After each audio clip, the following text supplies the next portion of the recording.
আমরা আসছি পঞ্চগড়, একবারে শেষ সীমানায় বর্ডারছে। ভাইয়েরা হালিয়া তুই ভাবি আইবো আঙ্গ ভিডিও কারণে এটা কইছি। আসছি মেহেদী হাসান বিপ্লব ভাই 2000 কম্বল আমগতেন দিছে, এটা দেওয়ার জন্য আসছি।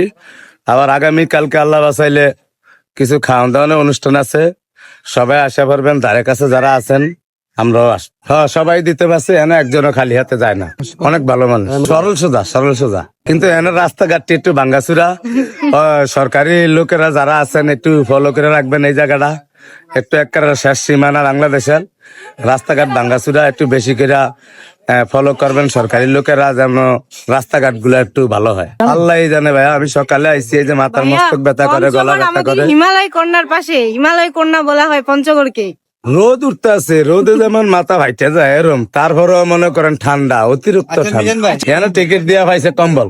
হ্যাঁ, আমাদের মেহেদী হাসান বিপ্লব ভাইয়ের পক্ষ থেকে প্রতি বছর আমরা এখানে একবার আসতে চেষ্টা করব। আমাদের ভাই অসুস্থ, একটু দোয়া করবেন।